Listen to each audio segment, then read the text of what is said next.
Hey there, it's Jo Finstromn again, and today I'm here with Deborah Bryant, a friend and colleague, and we're here to discuss really Deborah's work experience, some really interesting things that I would like to share today.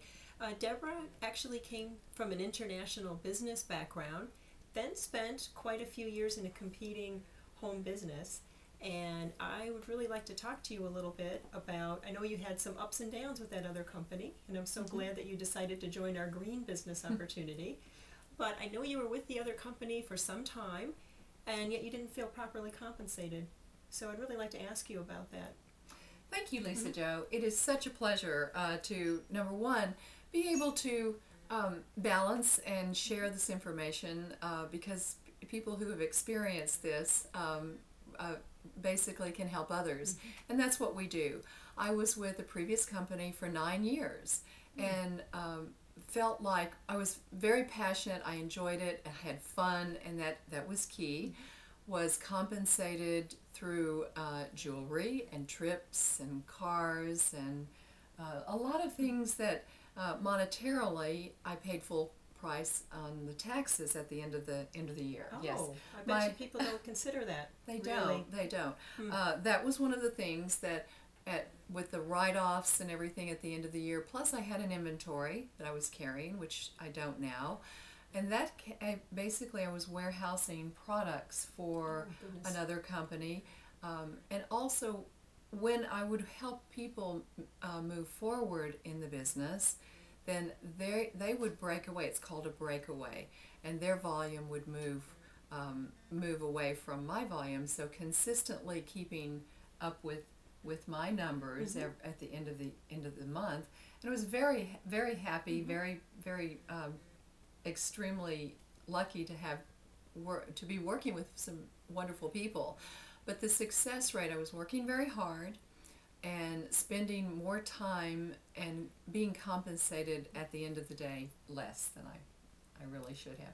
Another question I'd like to ask you along the same lines is once you decided to transition to our green business opportunity, how long did it take you really to surpass what you had been making in the other business? The business models are different. And with the other business model, it was in order to get a commission check, I needed to spend at least or purchase enough inventory.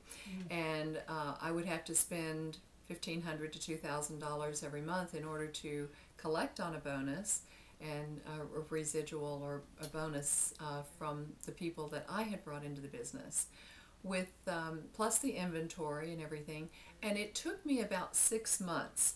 It was December, I remember. 6 months. It But yes. Deborah, let me see if I understand this. How long were you with the other company? I was with the other company for 9 years, Lisa Jo. 9 years, and in 6 months you were able to get up to that income and surpass it. I was. That's tremendous. I was. And without the burden of inventory. Correct. That's really, really tremendous.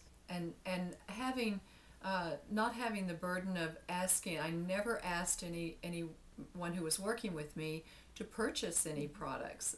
If they had something on their books and they had a clear view of how to sell through the products, of course I would encourage them to purchase certain specials. But there is a different business model. I love it. So Yes. I think it's safe to say that a red flag for people when they're looking at different business opportunities is to be very, very cautious whenever you're asked to carry inventory. Would you say that that's a safe thing Yes, to say? it is. Now, statistics show, of course, if you're going to have inventory, you're going to sell more because if it's an emotional, people are going to buy it, they want it now. But be very, very careful if when you're looking at a business model that does require you to, or encourages you to have I would say inventory. for me personally, I wouldn't want to be bothered with it. I have I just don't want it in my living room. I don't want it in my closets. I'm not that organized a person. I can't imagine dealing with inventory. Now, the other question that I would like to ask you, because we've known each other now for some time, and I know that you have a wide variety of interests. You're very active in your community, very, very hands-on and involved with your family. So I know that you've made a commitment to work very hard and very consistently in this new business, but part-time. And I really respect Yes. that. But the interesting thing is that working part-time, you have basically been able to at least match and perhaps even surpass what, let's say, a school teacher would make, depending on which district we're in, of course. Some of them are better paid than others.